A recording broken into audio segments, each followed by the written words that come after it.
नमस्कार, आप देख रहे हैं सत्य हिंदी। मैं निकिता आपके साथ। एक नजर डालते हैं अब तक की सुर्खियों पर। जनरल नरवणे की अप्रकाशित किताब का पीडीएफ लीक, दिल्ली पुलिस ने शुरू की जांच। दिल्ली पुलिस ने पूर्व सेना प्रमुख जनरल एम नरवणे की अप्रकाशित किताब 4 स्टार्स ऑफ डेस्टिनी की पीडीएफ कॉपी ऑनलाइन सर्कुलेट होने के मामले में जांच शुरू कर दी है।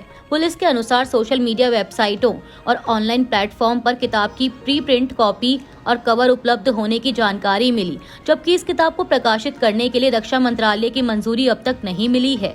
इस कथित लीक को लेकर स्पेशल सेल में एफआईआर दर्ज की गई। बता दें कि इस मामले को लेकर संसद में भी विवाद जारी है। दरअसल कांग्रेस नेता राहुल गांधी ने लोकसभा में किताब के कुछ अंश पढ़ने की कोशिश की थी और बाद में इसकी एक प्रिंटेड कॉपी कैमरों के सामने दिखाई थी।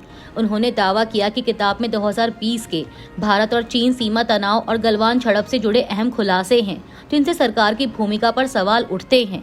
वहीं सरकार और बीजेपी नेताओं ने कहा कि अप्रकाशित किताब से उद्धारण देना संसद के नियमों और राष्ट्रीय हित के खिलाफ है। डीएमके सांसद का पीयूष गोयल के खिलाफ विशेषाधिकार हनन का नोटिस। डीएमके सांसद तिरुचि शिवा ने सोमवार को राज्यसभा में वाणिज्य मंत्री पीयूष गोयल के खिलाफ विशेषाधिकार हनन का नोटिस देने की जानकारी दी।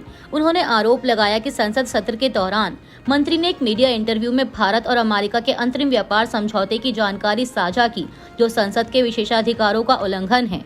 तिरुचि शिवा ने यह मुद्दा सदन की कार्यवाही शुरू होते ही उठाया, जिसे विपक्ष के नेता मल्लिकार्जुन खड़गे का समर्थन मिला। राज्यसभा के सभापति सीपी राधाकृष्णन ने कहा कि इस मामले पर विचार किया जाएगा। रूसी तेल विवाद के बीच विदेश सचिव विक्रम मिस्री का बयान, बोले भारत किसी एक देश पर निर्भर नहीं है। विदेश सचिव विक्रम मिस्री ने कहा है कि भारत अपनी ऊर्जा सुरक्षा और स्थिरता सुनिश्चित करने के लिए तेल और गैस के कई स्रोत बनाए रखेगा और उन्हें डाइवर्सिफाई करेगा, जिसमें राष्ट्रीय हित सर्वोपरि होगा।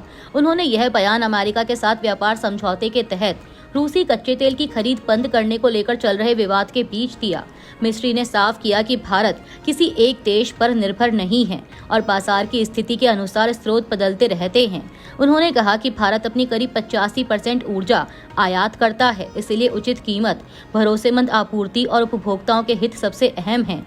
यह बयान ऐसे समय आया है जब अमेरिकी राष्ट्रपति ट्रंप ने एक आदेश जारी कर भारतीय निर्यात पर 25% दंडात्मक टैरिफ हटा दिया है, लेकिन शर्त रखी है कि भारत रूसी तेल की खरीद जारी नहीं रखेगा।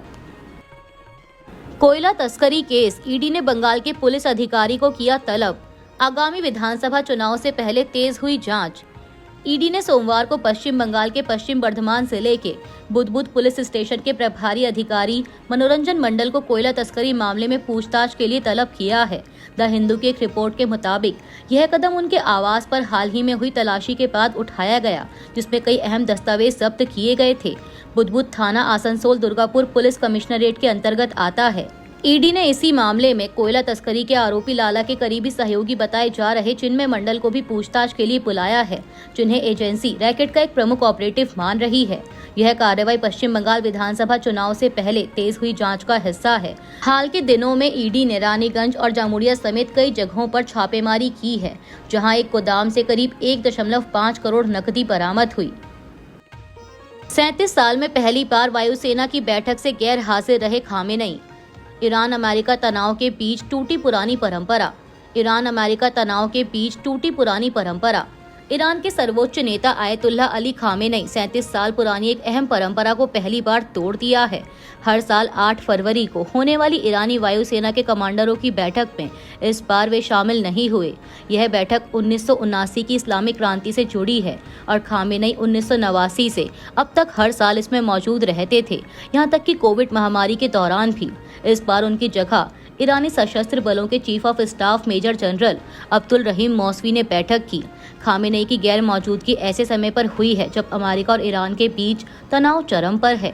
अमेरिकी राष्ट्रपति ट्रंप ने परमाणु समझौता न होने पर ईरान पर हमले की धमकी दी है और खाड़ी क्षेत्र में अमेरिकी सैन्य तैनाती बढ़ाई गई है। माना जा रहा है कि खामेनेई की अनुपस्थिति सुरक्षा कारणों से या संभावित अमेरिकी हमले के खतरे को देखते हुए एहतियाती कदम हो सकती है। ईरान ने हालांकि इसकी कोई आधिकारिक वजह नहीं बताई। चीन ने गुप्त परमाणु परीक्षण के आरोपों को बताया सरासर झूठ, अमेरिका ने लगाया था आरोप। चीन ने अमेरिका के उन आरोपों को सख्ती से खारिज कर दिया है जिनमें कहा गया था कि उसने गुप्त रूप से परमाणु परीक्षण किए हैं।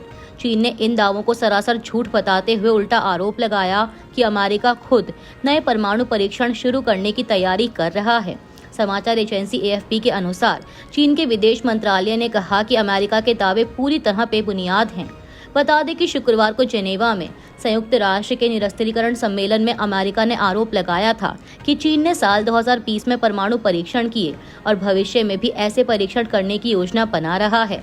ये आरोप ऐसे समय में सामने आए हैं जब अमेरिका और रूस के बीच आखिरी बची परमाणु हथियार नियंत्रण संधि की मियाद एक दिन पहले ही खत्म हो गई है। अमेरिका अब एक नए परमाणु हथियार नियंत्रण समझौते की मांग कर रहा है जिसमें चीन को भी शामिल करने पर जोर दिया जा रहा है। ओवैसी ने असम CM के खिलाफ दर्ज की शिकायत। पॉइंट ब्लैंक शॉट वीडियो को लेकर बढ़ा विवाद। असम CM बोले मैं जेल जाने के लिए तैयार हूं। AIMIM प्रमुख असदुद्दीन ओवैसी ने सोमवार को हैदराबाद पुलिस में शिकायत दर्ज कराते हुए असम के मुख्यमंत्री हेमंत बिस्वा शर्मा के खिलाफ आपराधिक कार्रवाई की मांग की है। यह शिकायत उस सोशल मीडिया पोस्ट को लेकर की गई जिसे असम BJP ने अपने X हैंडल पर शेयर किया था। हालांकि विवाद होने पर वीडियो बाद में डिलीट कर दिया गया। वीडियो में कथित तौर पर मुख्यमंत्री शर्मा को राइफल से 2 लोगों पर निशाना साधते और गोली चलाते हुए दिखाया गया था, जिनमें से एक ने टोपी और दूसरे ने दाढ़ी रखी हुई थी।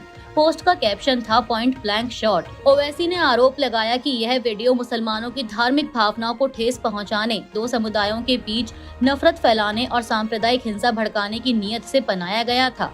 उन्होंने यह भी कहा कि मुख्यमंत्री लंबे समय से मुस्लिम समुदाय के खिलाफ नफरत भरे बयान देते रहे हैं और हाल के महीनों में इसमें तेजी आई है, जो राष्ट्रीय एकता और सांप्रदायिक सद्भाव के लिए खतरनाक है। असम के मुख्यमंत्री हेमंत बिस्वा शर्मा ने असदुद्दीन ओवैसी की ओर से दर्ज शिकायत पर प्रतिक्रिया देते हुए कहा कि मैं जेल जाने के लिए तैयार हूं। उन्होंने कहा कि मैं जेल जाने के लिए तैयार हूं, मैं क्या कर सकता हूं? मुझे किसी भी वीडियो के बारे में कुछ नहीं पता। अगर उन्होंने मेरे खिलाफ मामला दर्ज कराया है तो मुझे गिरफ्तार कर लीजिए, मुझे कोई आपत्ति नहीं है, लेकिन मैं अपने शब्दों पर कायम हूँ। मैं बांग्लादेशी घुसपैठियों के खिलाफ हूँ और आगे भी उनके खिलाफ रहूंगा। बीजेपी गोडसे को भी भारत रत्न दे देगी। ओवैसी वीर सावरकर को भारत रत्न देने की मांग पर बोले ओवैसी। असदुद्दीन ओवैसी ने विनायक दामोदर सावरकर को भारत रत्न देने की मांग पर तीखी प्रतिक्रिया देते हुए सोमवार को 1857 की क्रांति में योगदान देने वाले हैदराबाद की मक्का मस्जिद के इमाम मौलवी अलाउद्दीन का उदाहरण देते हुए कहा कि भारत रत्न ऐसे लोगों को मिलना चाहिए जिन्होंने अंग्रेजों के खिलाफ संघर्ष किया और बलिदान दिया। उन्होंने बताया कि मौलवी अलाउद्दीन ने निजाम शासन और अंग्रेजों का विरोध किया था और उन्हें गिरफ्तार कर अंडमान की सेल्युलर जेल काला पानी भेजा गया, जहां उनकी मौत हो गई। ओवैसी ने सावरकर को भारत रत्न देने की मांग की आलोचना करते हुए कहा कि RSS उस व्यक्ति के लिए सम्मान मांग रही है जिसने अंग्रेजों को कई माफीनामे लिखे। उन्होंने तंज कसते हुए कहा कि अगर ऐसा चलता रहा तो एक दिन बीजेपी नाथुराम गोडसे को भी भारत रत्न दे देगी। बता दें कि ओवैसी की यह टिप्पणी RSS प्रमुख मोहन भागवत के उस बयान के बाद आई है जिसमें उन्होंने कहा था कि सावरकर को भारत रत्न मिलने से इस सम्मान की गरिमा बढ़ेगी। सुप्रीम कोर्ट ने बंगाल SIR की डेडलाइन 1 हफ्ते और बढ़ाई। पश्चिम बंगाल सरकार को दी सख्त चेतावनी। सुप्रीम कोर्ट ने सोमवार को पश्चिम बंगाल सरकार को चुनावी रोल की स्पेशल इंटेंसिव रिवीजन यानी SIR प्रक्रिया में किसी भी तरह की रुकावट पैदा करने के खिलाफ सख्त चेतावनी दी। कोर्ट ने साफ कहा कि वह वास्तविक दिक्कतों को दूर करेगा, लेकिन SIR प्रक्रिया को रोका नहीं जाएगा। इसके साथ ही आवेदनों की जांच और डेटा को अंतिम रूप देने की डेडलाइन 1 हफ्ते और बढ़ा दी गई। बता दें कि पहले डेडलाइन 14 फरवरी थी और इस दिन फाइनल लिस्ट पब्लिश होनी थी, लेकिन सुप्रीम कोर्ट ने इसे 1 हफ्ते और बढ़ाने का आदेश दिया। सुप्रीम कोर्ट ने कहा कि वह मामले की सुनवाई जारी रखेगा और मतदाता सूची संशोधन में निष्पक्षता व कानूनी वैधता सुनिश्चित करेगा। यूपी में खास वोटरों के नाम कटवाने के आरोपों की बाढ़। अखिलेश बोले 1 करोड़ से ज्यादा वोट हटाने की साजिश। उत्तर प्रदेश में विशेष गहन संशोधन यानी SIR प्रक्रिया के तहत वोटर लिस्ट से नाम हटाने को लेकर फॉर्म 7 के दुरुपयोग के आरोप तेज हो गए हैं। विपक्षी दलों का आरोप है कि सत्तारूढ़ बीजेपी मुस्लिम, पिछड़े, दलित और अल्पसंख्यक वोटरों को निशाना बना रही है। पिछले 2 दिनों में सोशल मीडिया प्लेटफॉर्म X पर कई वीडियो वायरल हुए जिनमें लोग सबूतों के साथ दावा कर रहे हैं कि उनके नाम झूठी शिकायतों के आधार पर फॉर्म 7 के जरिए हटाए गए। चंदौली, मेरठ, सीतापुर, इटावा और फतेहपुर जैसे जिलों से सामने आए मामलों में बताया गया कि कि ज्यादातर हटाए गए नाम मुस्लिम वोटरों के हैं और कई आवेदन जाली पाए गए। कुछ वीडियो में बीजेपी नेताओं पर पीएलओ पर दबाव डालने के आरोप भी लगे हैं। समाजवादी पार्टी प्रमुख अखिलेश यादव ने इसे लोकतंत्र पर हमला बताते हुए दावा किया कि 1 करोड़ से ज्यादा वोट हटाने की साजिश रची जा रही है। वहीं कांग्रेस ने चुनाव आयोग से शिकायत की है। फिलहाल चुनाव आयोग की ओर से कोई स्पष्ट जवाब नहीं आया, जबकि विपक्ष पारदर्शी जांच की मांग कर रहा है। कांग्रेस महिला सांसदों का स्पीकर ओम बिरला को पत्र। सत्ताधारी बीजेपी के दबाव में फैसले ले रहे स्पीकर। विपक्षी महिला सांसदों ने सोमवार को स्पीकर ओम बिरला को पत्र लिखकर आरोप लगाया कि वह सत्ताधारी बीजेपी के दबाव में फैसले ले रहे हैं और निष्पक्ष तरीके से सदन नहीं चला पा रहे। महिला सांसदों का कहना है कि प्रधानमंत्री मोदी की लोकसभा में अनुपस्थिति को सही ठहराने के लिए स्पीकर ने उनके खिलाफ गंभीर और झूठे आरोप लगाए। पत्र में कहा गया कि पीएम मोदी के सदन में न आने का कारण किसी तरह की धमकी नहीं बल्कि उनका खुद का डर था। महिला सांसदों ने आरोप लगाया कि विपक्ष खासकर राहुल गांधी को पिछले कई दिनों से बोलने नहीं दिया जा रहा, जबकि इंडिया गठबंधन के 8 सांसदों को निलंबित कर दिया गया। वहीं एक बीजेपी सांसद को अश्लील भाषा का इस्तेमाल करने के बावजूद बोलने दिया गया।